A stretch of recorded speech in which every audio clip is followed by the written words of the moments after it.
we shape our realities by whatever it is we believe. Yes. I love to see those examples. And I guess that's why I admire Cardi B. She was a stripper. That was her hustle.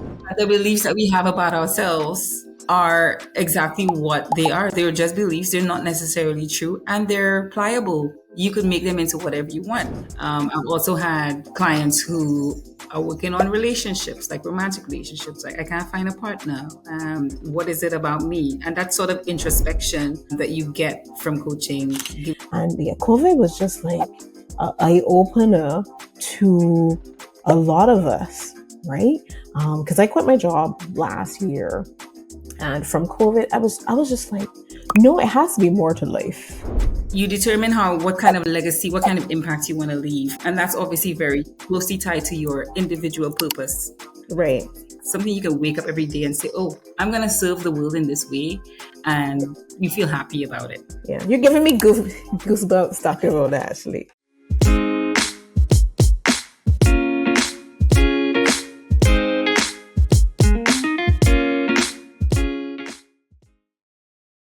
Well, welcome to another episode of the Wellness and Growth Journeys podcast. We have in our virtual studio Faye Finisterre. Finisterre? Finisterre. We have in our studio Faye Finisterre. I like Faye Fin too. Faye Fin sounds kind of cute. And that is also the name of your website, right? FayeFin.com, I believe so. So, I mean, if our listeners want to reach out to you, that will be the website, FayeFin.com. But let me just introduce our special guest today. She is an amazing attorney with over 20 years of experience and a certified Chopra coach. And that's what we're going to get into today, because we want to know all about what she has to offer in the health and wellness space. She has other roles like chairman of a severance payment tribunal and is on the board of the Urban Development Commission. Now, Faye studied at the top schools like the London School of Economics and the University of the West Indies. She worked in the UK, St. Lucia, Barbados, St. Kitts and Nevis, and New York. But Faye isn't just about law. She loves wellness too, and she combines her legal skills with a passion for helping people find balance and happiness. Meditation, journaling, and her own experience with coaching keep her balanced. Now, she's also an Airbnb superhost, co-owner of a new health hub, and helps people one-to-one through her coaching business. Now, she puts out a weekly newsletter for her growing community of achievers with her well-being perspectives, as well as resources such as free meditations and soundscapes. Interesting. So just join us as we explore Faye's journey, her tips for a balanced life, and how she helps others succeed. Welcome, Faye. Thank you. Thank you. Thank you for having me. Yes, it's a pleasure to have you here. And we definitely want to dive in to your journey to wellness because, okay, legal career, that's where you are, right?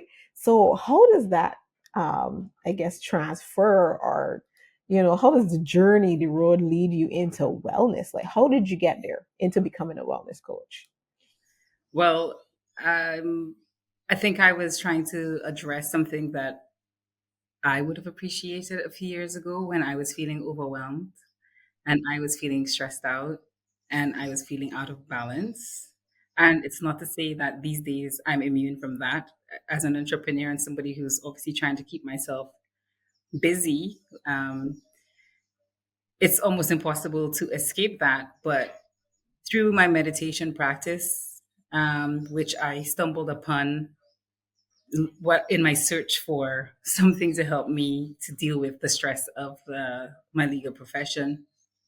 To my meditation practice, I started to deepen my practice and then doing work with the Chopra Institute. They'd have like additional programs and resources. And I came to realize that, I would really love to be doing this for other people, to be a resource for other people, to share this knowledge because all the education I have, I still didn't have the tools that I needed for me to just balance my well-being with my professional obligations day to day. Right. That's not something they teach you in school. Yeah, it's not. It's not. In fact, in law, they tell you that the law is a jealous mistress. And this is what they drum into your head as if you're supposed to sacrifice whatever other priorities you have for law because she's a jealous mistress and she's always going to demand being number one. Um, Through my well-being journey, I think I've come to realize that you're a human being who's doing, and you have to take care of the being first before you go out there doing. So yeah, that's how I have found myself becoming a certified coach, and that's just the support that I felt that I needed at the time that I would like to offer to my clients.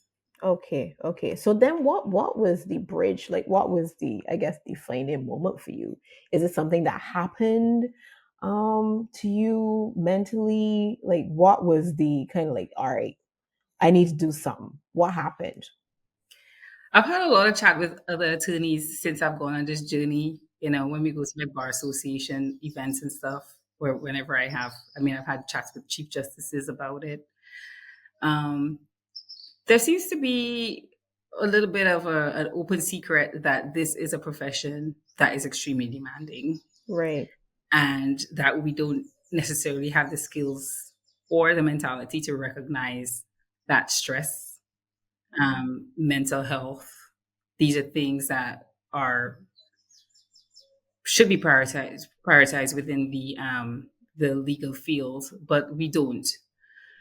Um, so in speaking to like my colleagues and stuff, I realize that people go through periods of burnout. It's very typical, especially when you do litigation and you're constantly in court and you're in a trial and you're in an appeal and then you have deadlines and everything is deadline oriented.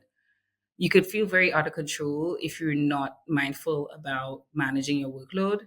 And so it's kind of recognized that after 7 years or so in the profession, you probably experience your first burnout.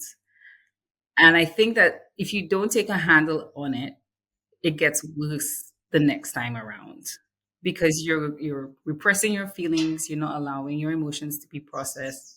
You're just trying to go through the motions and push through and get the job done. And you're still not taking the time to take stock of yourself, where you are, how you're feeling, how you're coping, how you're dealing.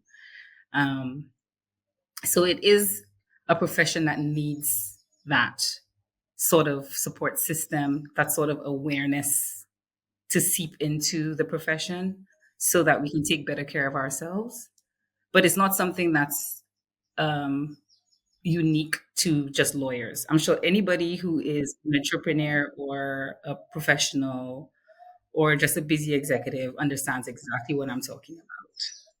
Yeah. I was speaking to a doctor maybe 2 weeks ago, and she was saying, yeah, pretty much the same thing. She was saying, the long hours at work and that kind of thing really took a toll on her mentally and physically. And just like it just affects you in every lease, I will call it. um, and you're told to just like push through it but not really take stock of like how am I really doing, how am I doing with my health, with my mental well-being, how am I doing. So yeah, it happens in a lot of different jobs that we yeah um these kind of jobs where you gotta use your brain a lot. You gotta be on top of your game a lot. And I don't know if it occurs to us immediately that we need to take care of these things. I think maybe because it's ingrained to us that we just go to work and we work and we do the job and that's it. Yeah, no talk about, yeah, you need like a day to relax and like do things that kind of refill your cup. I guess I would say, like, no talk about that kind of thing. Like, hey, let's get some me time. Actually, me time might even seem like a selfish thing. Like, oh, me time, but what do you mean? So there's no kind of um rhetoric out there. It's changing now, I admit, but before, especially when I was growing up, it's like you finish school, you spend all your time at school studying, whether you stop at secondary or you go to university. As soon as you come out, you need to find that job, and then you can be in that job. And you got to work your way up. You got to work hard. That kind of thing. That is the only thing they tell you. You don't hear, hey, look, maybe you should find something that you like doing. Maybe you should find, like, if you like dancing, if you like, breathing, if you want to do some yoga, like, find that balance. I guess we hear about that, especially since COVID, right?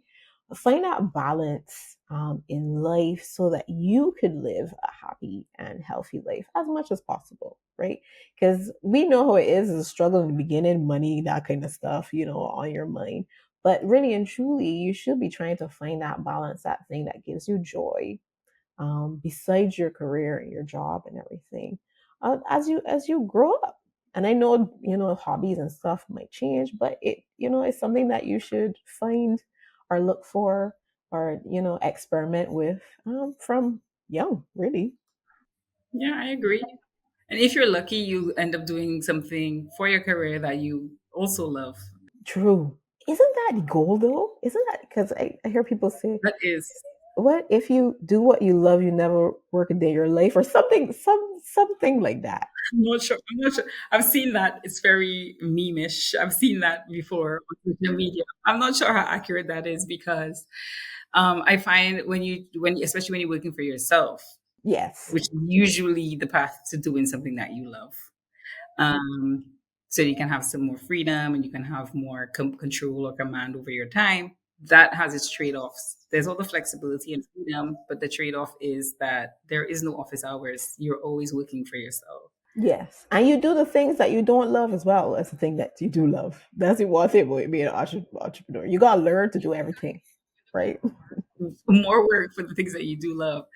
But I mean, like, I love being a lawyer. I love litigation. I love the strategy about it. I love the tactics about it. I love having to think ahead. I like high level analysis and problem solving. These are things that I enjoy. But something about the way the practice is structured was sucking the joy out of the practice of law. And so over a period of years, I just found myself saying more and more and more and more and more often, I need to quit, I need to quit, I need to quit. I'm going to stop doing litigation. I'm going to stop taking on cases. I don't want to go to court anymore. As of recently, I'm like, I never want to file another list of documents again. So just over the time, you start realizing that maybe you could start putting some boundaries in place, like, okay, I'm not going to work on weekends anymore unless it's an urgent application, or I'm not going to work on evenings anymore after a certain time, because there was a point in my life where I would work from 7 a.m., get home at 7 p.m., walk through the door, put on my briefcase, go into the bedroom, throw on like some house clothes, come right back out, open the laptop, and continue going until 11 o'clock midnight. I didn't have any set bedtime. I didn't have any boundaries in my life where I was saying, this is for me and this is for the work or for the clients. And I found that after incrementally putting in boundaries, I was giving myself more space to think, more space to breathe, more space to do the things that are good for your self care, like scheduling a sound bath, scheduling a yoga class after work, that kind of thing. I just found as if I was getting a little bit more flexibility, and so I realized that boundaries are a good thing. And so I started expanding my boundaries to saying no to certain work, saying no to certain clients, saying no to certain means of communicating with me during certain hours, for instance. And I think all of that comes from my meditation and journaling practice, where I was kind of seeking, what is it that's going to find me balance? Just the awareness when you wake up in the morning that you feel after you meditate that you are more in control of your day, that you've checked in with yourself. You're like, today's not a good day, or today's a bad day, or I have to be aware of how my emotions are on any given day before I go out and interact with the world. It also helps you set like your intentions for the day, how you want to show up.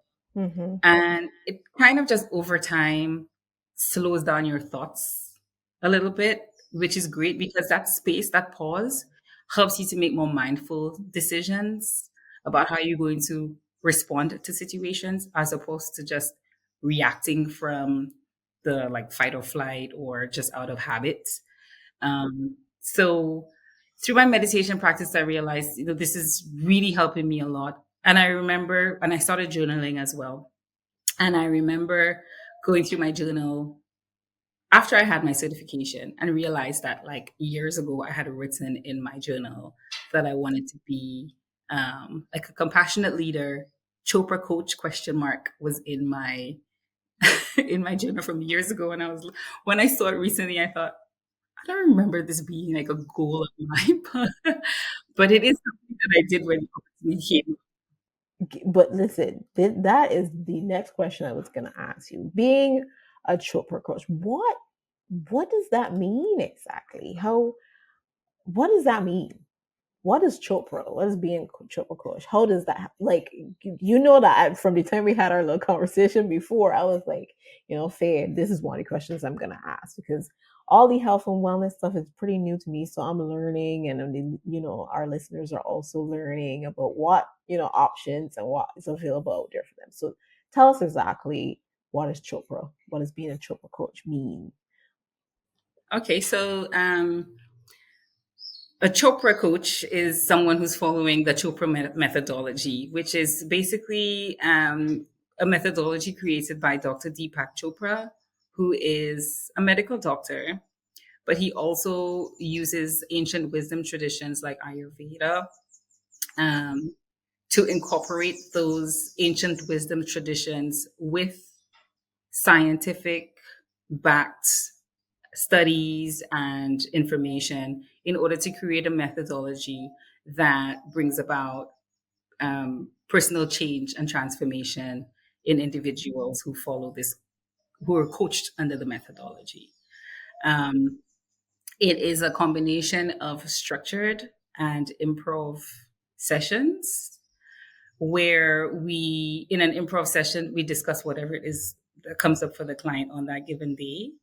But in the structured sessions, we're following four major cornerstones.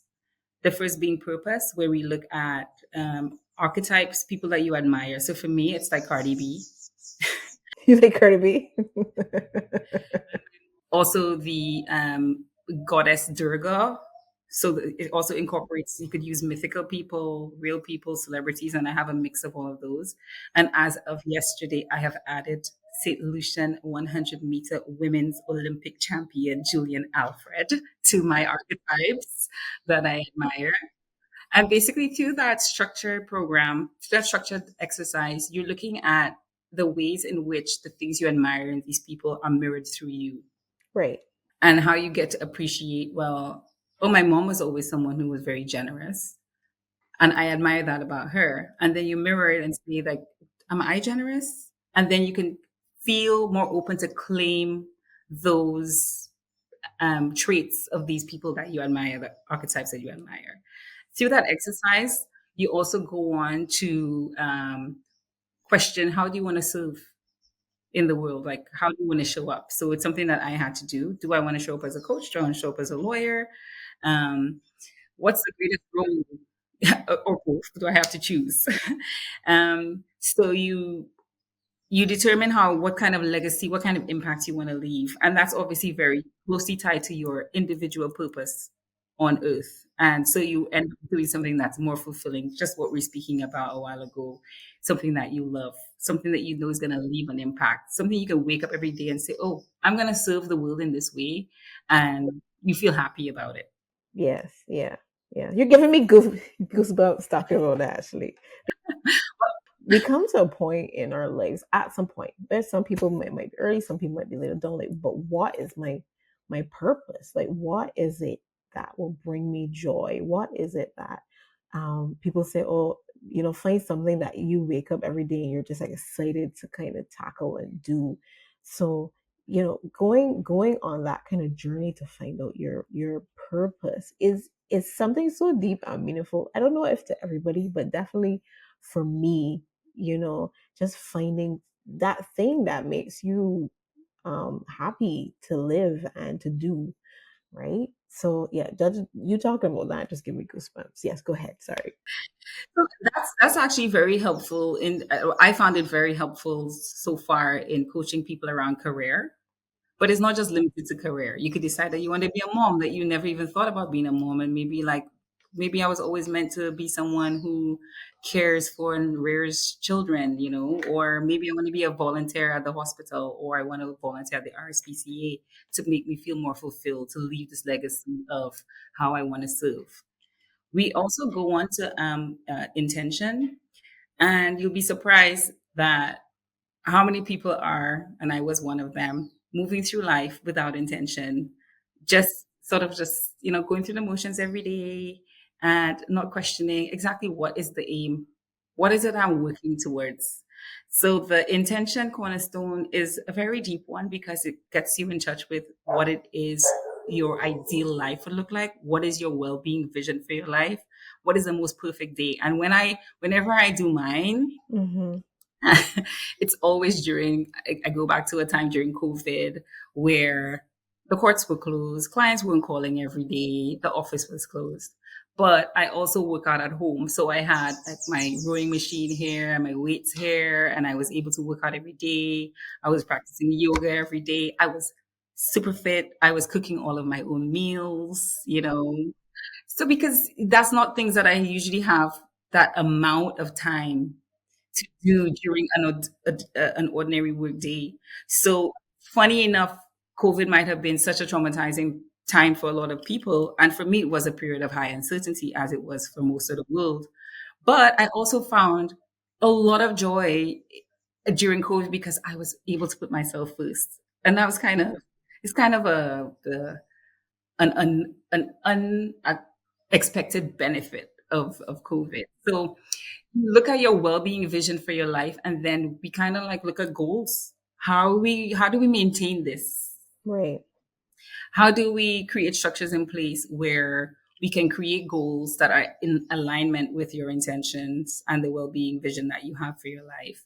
And then, of course, as a coach, week by week, whatever goals we set, whatever uh, homework and home practices that we co-create every week, I'm keeping you accountable, which is another thing. Even I have people keeping me accountable because if like people in my teams don't keep me accountable, it's difficult for you to, break out of the habit of not prioritizing what's important to you.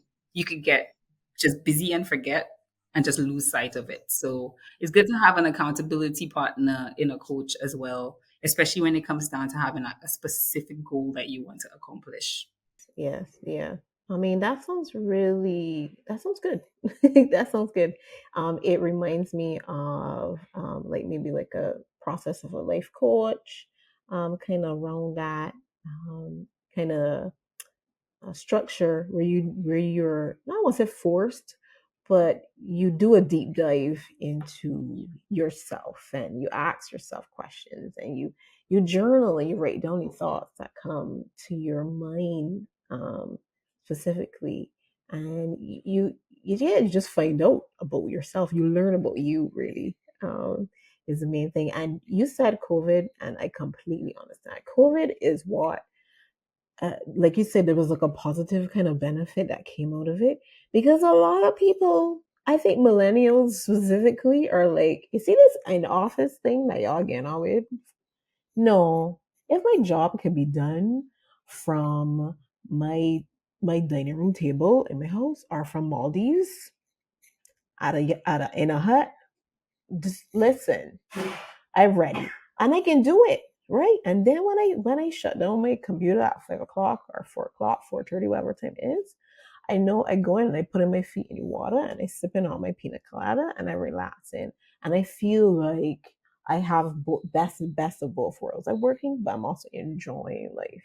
And yeah, COVID was just like an eye opener to a lot of us, right? Because I quit my job last year, and from COVID, I was just like, no, it has to be more to life than this, right? Not saying that my job was bad or anything like that, and it wasn't paying me well and all that kind of stuff. But then you kind of start to realize, like you say, I don't have time to do anything, right? And then during COVID, we had like a structure where it's like, yeah, work, like my foot cock up anything. I got brass stats on the radio, and we listening to what's going on, and we quarreling along with the people who calling them brass stats. And then my bathroom right there, and the fridge right here, and you know what I mean? Like it just felt like, yeah, I could do this. I could do this. I would not complain about work if I had this kind of setup, right? So then when like COVID started to die down a little bit, and it's almost like everybody was like, all right, enough of this. I don't know what people thought. Normal. Back in the office, back to I know there's some companies who do like a hybrid kind of thing, and some of the employees are happy with that. But you got some companies who are like, no, back to work, back in the office, back to the same old, same old. And to me, that was the depressing part. To me, that was the point where I'm like, no, I don't want to do this because I was doing your work and I was having such a really good, a relaxing, more enjoyable life while I was at home. And getting the job done. Yes, I getting the job done because I know, yes, I got some people who will, not do the work when they're home, that kind of thing. But for me, it wasn't. It was. I felt like I was producing more. I was like more productive. And it was just like what stress you get when you're in traffic. God drive. You know how stressful it is. You don't have to tell me. I hate driving. Oh my I don't have to gosh. drive. I won't. So by the time you get to the office, you already stressed out though. So now you gotta like try to find a way to just like relax. You probably go and get like a cup of coffee, maybe some tea. Try to get yourself in some sort of like working mood. And then it's repeat by the time you on your way home. So by the time you get home, you feel tired, you feel drained mentally, right? So you might have want to work out, but by the time you get home, you're like, "Jeez, I can't." And I know people say it takes discipline and all that kind of thing, but I mean really be honest, right? But if your mind is not there, there ain't nothing. Ain't no micro habits, ain't no discipline that you're talking about. If you're like, nah, I'm taking a break right now because mentally today was just a rough one for me, from the traffic, from just maybe dealing with difficult people at work and then on the way home. And then by the time you get home, it's like time to, cook or, get some to eat and, prep for the next day. Like, you ain't got no time, or you feel like you don't have any time. Yeah. COVID really opened your eyes to a lot of people in that, like, no, I want to have time to work and time to live too. Like, can I have that? So yeah, I said goodbye to my job last year, my 9 to 5. And so I'm working for myself. And yes, there are ups and downs. And yes, every day is not great, but I am trying to find the time and the space to do the things that I love. This podcast being one of them, getting to speak to professionals like yourself to find out about things that will help me live a better, healthier life, right? So, yes, COVID was devastating, but then also just showed some people, if not most people, that you could live life differently. It's different. I mean, know the Gen Z is Gen Z, right? Gen Z ain't playing. Gen Z is like, nope. We have something different in mind. Yeah. Well, it's funny that you should say that because the that actually dovetails great with like the next cornerstone, which is meaning. And basically, we're all meaning makers. We're meaning making machines as humans. In our heads, we create all sorts of narratives to do with all sorts of situations. In fact, if we let our brains get away with it, it would create an entire narrative and a story around every single experience. Just standing in line behind somebody at the gas station and having a short interaction with them. By the time you leave, in your mind, you have this whole story about who the person is, why it is they said that to you, what did they mean by that. So, and it's obviously we take it more personally when it's our own experience. Like, let's say you got cheated on or something. Right, right. Let's say you didn't get a job that you interviewed for. So, the meaning cornerstone we work with, taking out that charge, taking out that weight from the assumptions and conclusions that we make about ourselves, situations, and our experiences, and invite you to look at it from a different perspective, just a different perspective. Okay, so you didn't get the job that you interviewed for, and you've concluded that means that you're a failure and you're not good enough. but then the coach is gonna coach you to look at, are there any other ways that you could look at it? Other things that are true about the interview, like this is the best prepared I've ever gone into an interview before, and it's only gonna get better from here. Or that opportunity was not for me because I never even liked the hours anyway, Yes. or Yes. anything. So it just frees up your mind to take on a different set of beliefs. And as you well know, I'm sure that you're probably familiar with the term limiting beliefs, which is knocking around again social media. We do have limiting beliefs. We shape our realities by whatever it is we believe. Can I go back to Julian Alfred, who is our Olympic champion from St. Lucia, who says that before the race, she woke up at 5 a.m. and she wrote in her journal, Julian Alfred, comma, Olympic champion. Oh, nice. Goosebumps again. Just to show you that the beliefs that we have about ourselves are exactly what they are. They're just beliefs. They're not necessarily true, and they're pliable. You could make them into whatever you want. I could say, I'm Faye Finisterre, successful lawyer. I I could tell you that even in my own experience in my career, I had limiting beliefs about myself. What I could do, what I was capable of, what your work is worth in terms of charging money, all sorts of things that you have in your mind. And it really helps when you break past those limiting beliefs that you can then set a new set of goals for yourself, because then it frees you from that mental prison that you had. Um, and it really frees you up to dream more, dream bigger, believe in yourself more. And then, of course, one of the essential tools of the coach throughout the coaching process is deep listening. And you mentioned earlier, we all know ourselves. That's not necessarily true. And you'd be surprised that through the coaching experience, just having someone who sits and listens to you and reflects back to you your own thoughts. They just feed you back your own thoughts, like, oh, I just heard you say X, or am I to understand this is what you think? Um, that in itself gives you a different level of clarity, just having someone listen to you, because you'd be surprised, people are in marriages, they're in businesses, and in a week they would have never had a conversation with someone where they're giving them the gift of deep listening. It's just surface listening. Someone's talking to you, they're on their phone, yeah, yeah, yeah.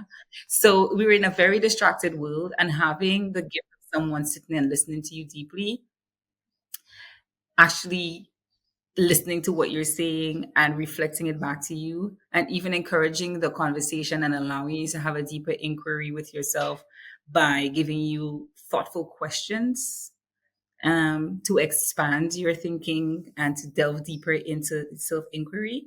It's very valuable, to charting a path for growth and transformation, as well as healing, because sometimes we don't even know what we're suffering from, the things that we're holding on to from childhood or from a recent experience. So that's also one of the reasons why coaching is very valuable to people, to have that one-on-one experience where somebody can listen, reflect, and ask you powerful questions. Before it's really like getting to learn yourself. But yeah, by being asked or challenged, I guess challenge is a better way um, to, yeah, dig deep. And you might say something, and I like that you say that, because you might say something and you didn't even realize that you say it. So yeah, so someone who is doing the deep listening and they pick up on it and it's like, "What you said," and like you said, you said, that you didn't feel comfortable or confident enough here. Why? Like why you were feeling that way? Like, was it reason? Was it fears? Was it thoughts that you had that were holding you back? Like what? So that sounds quite exciting. I do wish and hope for everyone and all women. I guess everyone, but I bias women. Yes, the other half of the world deserves deserves good wishes. Yes, to go through a session like that, you know, where you could just kind of discover more about yourself and break through these quote unquote limited beliefs, so that you could just become the best version of you. Um, because majority of these limited beliefs in your head, nobody else can believe in these things except you, Like and who put them there?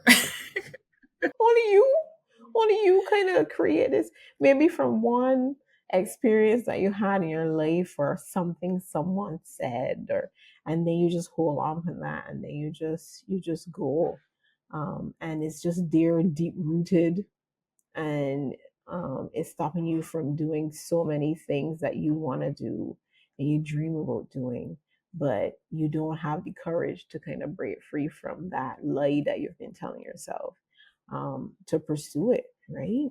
Like where would Rihanna be right now if she thought, "Oh, I'm from a small island, and therefore I just gonna have small island mentality." If that's what she thought, like, because that's also something we do adopt limiting beliefs, even based on our nation, based on our environment, based on our parents, based on the school teachers.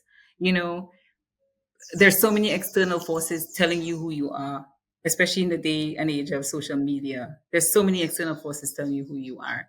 And imagine if Rihanna had accepted that she's just a finished school and Combomer and get her TXCs and hope for a job somewhere. Imagine if she told herself that. She's one of the most powerful, richest women in the world right now, right? From a small island.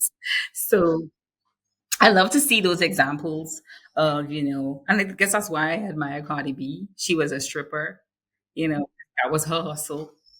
And she was very pesky about getting she saved her money, got her studio time, made a couple of records, pestered all the DJs that she knew to play it on the radio. Next thing you know, like look at where she is now. How many albums in, how many collaborations in. She's very young, building her family unapologetically, which is something that we also face in the professional world. And I think that people like Rihanna and Cardi B are changing that perception again, challenging that meaning, challenging the story that in order to be successful, you have to sacrifice having family. And that both of them are showing us how you could be on the top of your game and still get pregnant every year and still build a big family that you want, and still be happy and successful. So I really admire women like that, because they show you that the limitations that you had in your own mind are exactly there. That's where they start and that's where they end. Yeah, and for anybody out there who's thinking, "Oh, that's easy for them to say because like Rihanna, is I could never be like her and that kind of thing." That's not the point. The point is don't let I guess your surroundings or your limited beliefs hold you back from doing the things that make you happier, that you want to do or you want to achieve. Yeah, we might not get to Rihanna status, but for me personally, I don't want to be Rihanna status. Like that, that is not my goal. My goal really is to make a difference. Right now, this is my path, my journey. Make a difference when it comes to health and wellness, in this the health and wellness space. So that's my path and my journey. So it's not really about looking at them and wanting to be exactly like them and have every, because there's some people like that. Oh, I must have this and I must be here and that kind of thing. But it really is finding your identity and what you want to do and what success means to you personally, and not anybody else. I agree with that. And I think one of the reasons that I admire them both is because of their embracing their uniqueness and their authenticity. I mean, I could understand why you don't want to be them because being in the public eye and people criticize you, people pick you apart, people all have an opinion about your life. So I could understand that there's a downside to all of that fame and fortune. But the whole point is to have these people that you admire so that you could let them inspire you, Yes. just let them inspire you. And I think one of the things that you could really take away from these two women is their authenticity. I absolutely love that about the two of them. And this is something that we work on as well in coaching. In the final cornerstone, we work on shadow. And again, this is probably another buzzword that you've heard around social media, shadow work. And shadow really does help you doing work on shadow actually does help you to love yourself exactly as you are. It brings in a lot of self compassion and reintroduces a feeling of wholeness, that you can accept yourself as a whole person. You're not broken. You don't need fixing. There's nothing that's wrong with you. So you can show up as your authentic self. And we do that through exploring the side of yourself that you think is unlikable, unlovable, unpresentable, the side of the self that, let's say you meet a guy tomorrow, that's the side you're going to hide from him for the first 3 months. The fact that you might be, like in my case, I've been accused of being aggressive, but I'm not aggressive. I'm assertive. And in any event, what's wrong with being aggressive, right? So accepting that, yeah, being aggressive works great for me because it's something that I can use in my law career and makes me a great lawyer. So accepting things that people have probably criticized you for in the past or that you judge yourself about is the entire point of doing the shadow work. And by the time you come around to the end of the coaching session, you're like, oh, I'm not, these are not bad traits. Whatever these traits are, you think it just, again, it takes away the charge and the weight and the heaviness that we have around certain assumptions that we make about ourselves, certain judgments that we have about ourselves. And the funny way that it works is we create the self compassion by actually looking outward at other people, because all of our relationships with everybody in the whole world is a mirror. Whether it's the person that you love the most and you admire, the reason you love and admire them so much is because they mirror all these amazing things in yourself that you love, that you see these things reflected in this person, and that's why you're attracted to them. Similarly, let's say there's a group of people that you don't like Trump supporters, let's say. It's election year, so I'm going to use Trump supporters. So you don't like Trump supporters, but why don't you like Trump supporters? Ultimately, you don't like them because you feel that they are spreading division and you want unity. But there's a part of yourself that is exactly like the people that you're judging, that there are things where you want division. Like, let's say you like to have VIP service when you go to a carnival fair. Isn't that you wanting division? Well, true, true. So you just look for similarities, and like it doesn't have to be a perfect match. It's just like, in what ways can I have compassion for the person that I actually judge, in showing that their trait is not unique to them. It's something that I also have somewhere inside of me. It's a trait that we all have as humans, and therefore I'm not really in a position to judge them. And by going through that process, you actually give this outward compassion that ends up just creating more compassion for yourself, more room for compassion to accept yourself as whole. And it's a pretty amazing process. I've undergone it myself. My partner's done it, and I've done it with 4 clients so far, plus, 1 or 2 friends that I've done like single sessions with. Just to, I've seen the transformation. And when I'm not coaching, like in the in between weeks, you get clients emailing you. Oh, I feel like I needed to talk to you this week. And then you facilitate those sessions for them. But the thing about it is, the Chopra coaching methodology actually states that the client is the expert in their own life. So it's not like therapy or anything where I'm going to tell you what to do. It really is, you go through these sessions, and through reflections and listening, you come up with your own answers. You come up with your own solutions, but you also come up with whatever the issue is that you want to work on.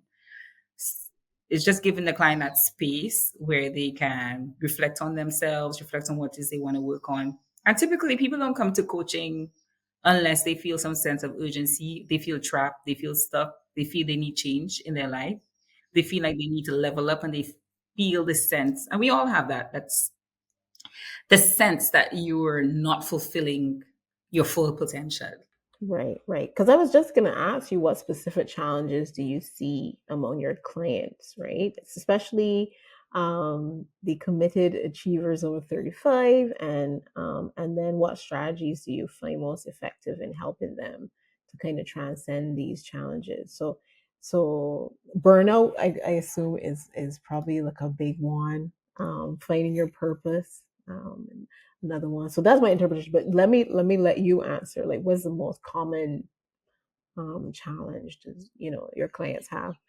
just name the human experience, and coaching can help with it. I've had a client who didn't really have any confidence in their career prospects. And by the time we were done, they had taken on a job, started a job, and was looking at other ways in which they can expand their career. I had another one who they're just someone who's constantly working on themselves. And so the coaching was just, let me just continue to level up. And they learned a lot of things about themselves that they didn't come to coaching with any goal in mind, but they learned a lot about themselves and felt, I guess, freer at the end, and has just continued to make strides in their life. It's just, as you say, like a one-on-one person just pushing you forward, asking you to set goals for yourself, holding you accountable, and allowing you the space where you can think with more clarity and focus. Right. I've also had clients who are working on relationships, like romantic relationships. Like, I can't find a partner. What is it about me? And that sort of introspection that you get from coaching gives you the opportunity to figure out, like, well, how do I want to show up in a relationship? Like, when I'm doing my intention setting and my well-being vision for my life, how do I want my partner to be in my life? Do I want this person to bring me breakfast in bed every day? Is it that I want them to do half of the chores in the house? Is it that I just want them to pay some of the bills? How do I want my partner to show up? How do I want to show up as a partner? And just having that sort of clarity and being able to set goals around that has powerful ramifications in your life, because you're setting a goal and you're directing your thoughts and your entire physiology to sort of manifest that outcome. And so when you start to make choices and take actions in your life, it's more directed, it's more focused. You know what you want, right? I watch me and my husband watch a reality show, one I shall not name, where maybe you might figure it out. I did, I watch Real Housewives, so it doesn't get more shameless than that. but the contestants on the show are asked about what qualities they want in their partner and what qualities are um, deal breakers, and what do you like to do. And to me, these are simple questions, but there is such a hiccup, or like almost like a, I don't know, brain fart, like they don't know how to answer. Is this a dating show? Yes, And you're coming on a dating show, dating, looking for a partner. You don't know what you want. You don't know what the other person must be like. You don't know what you have to offer. It's you don't crazy. know what would be a deal breaker for you. You don't know that, right? And some of them, when they're answering these questions, it's like that there's the qualities you want. You want that to smell good and to look good. Like that's it. Because you don't want somebody who loves to travel and experience new things, or you know what I mean? Or like the deal breakers for you is just like, yeah, if they got children. Listen, I can't criticize anybody because I have, been single, and I have dated, and I have dated without a plan, and I have dated without an intention, and therefore I got everything that was thrown at me, and I accepted a lot of things that were thrown at me. What you said in terms of you actually doing a deep dive into the starter partner that you want and the starter partner you want to be, and the things that you people may say, oh, you probably need to experience it first before you know what you don't like to tolerate, what you don't tolerate, that kind of thing. I was like, but you still have like a idea. You still have, from watching movies, from reading books, even soap operas. You're probably like, what? R&B songs. Do you want like 90s R&B love? Is that what you want? Well, make that your vision board, you know? Exactly, exactly. You want flowers, you want to be wine and dine, you know, like that kind of thing. You don't want somebody who lies. You don't want somebody who cheats. Like, if you do some sort of introspection of what it is that you want out of your love life, what it is you do not want. At least that kind of thing. Yes, you will learn as you start to date and that kind of thing. But you have at least an entry level idea of things that you like and you don't like. So even if you have to do that kind of deep work on those things, then it's beneficial doing that. Otherwise, like you say, you can just go on dates and you can take whatever coming at you, and when it don't work out, If you're demanding nothing and you have no boundaries and it's sort of like free for all, then you're gonna end up having free for all dating. That's gonna be your love life. now, Faye, from your extensive experience in law and personal well-being practices, right? What advice would you give women in this age group, us, me, about maintaining balance and living life to the fullest? Now, this is a big question that it might need a extended answer, but what advice would you give about just having that kind of balance? Might as you need to have at least 10 minutes a day that's yours. Now, it's funny because I did this like meditation with lawyers recently, and one of the ladies from the States, she said, I've never ever, she was like, that's great. That was great. I've never meditated before. And she said, can you imagine, like in all of the years of my career, I've never sat down for 10 minutes and just breathed and just sat there in silence. And she's like, I'm going to start meditating like right away. She was like, this is going to become my practice. Because I really do believe that the way modern life is set up, and especially with advances in technology like emails and cell phones. I mean, when I started practicing law, in order to send a letter to somebody, like when I decided to become a lawyer eons ago, in order to communicate with the other side, we didn't even have emails. It would have to go into the mail, and the postman would take it in due course, and they would get to you in 3 to 5 business days.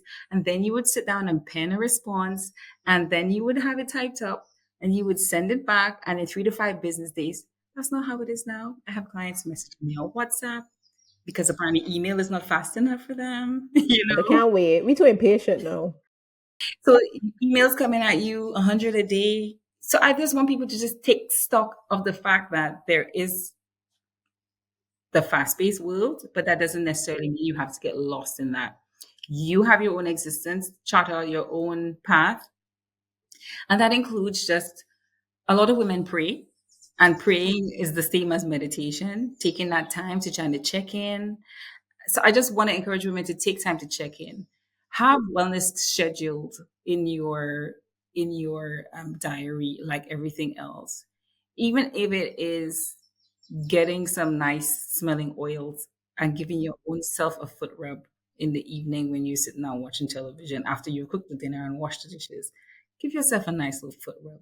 Love on yourself, prioritize yourself, put yourself first because you can't pour from an empty cup. Don't feel as if it's selfish to put yourself first. In fact, it's actually an act of service putting yourself first because you're allowing yourself to show up in ways for the people that you love, the people that you serve, and the people who rely on you in a way that's more whole, a way that's more present, a way that's more giving and generous if you're able to take care of yourself first. So that will be my advice. Have some sort of well-being practice. Put yourself first. I like that. Even if it's just 10 minutes a day, just make some time for yourself. And we can find 10 minutes. We can find 10 minutes. Instead of doom scrolling on Instagram for that half an hour, just take 10 minutes, go outside and take a walk. Listen, there have been many weekends. Don't feel as if like because I've like transitioned to being a well-being coach that I have some sort of perfectly balanced life. There are weekends when I might get hit by something that's an unexpected news or an unexpected turn of events, and I have to just sit for a whole afternoon on my couch or maybe a whole weekend trying to digest what has just happened or what I just found out. And I find because I have my dogs, I work for them. They always want to go outside. I find whenever you go outside in nature and you just take a walk, game changer. Game changer. Even if you don't want to, just drag yourself outside and take a walk amongst the That trees. vitamin D, you get that fresh air, hopefully fresh air. Hopefully. um, and it just works wonders. You're so right. Well, Faye, we are running up on our time here, but it's been such an enlightening conversation. Now, for my final question, what's next with Coaching with Faye? Are there any new initiatives or programs that you're excited about and would like to share with our audience before we go? Okay, I like to ask your audience to connect with me on LinkedIn, where I'm sharing all of my well-being content. Follow me on Instagram because I'll be rolling out my Instagram coaching content in a more steady and consistent way as of probably next month. Subscribe to my newsletter, The Wounded Healer. There are links on my LinkedIn page where you could just subscribe to that. I share my well-being perspectives every week from based on podcasts that I listen to, based on my experiences that week, or based on whatever my inspiration is. Um, Book a clarity call. It's 15 minutes and it's free, just so you could just have a consultation with me to ask any questions about coaching and whether or not it's right for you and whether it's something that you should explore for yourself as a one-on-one.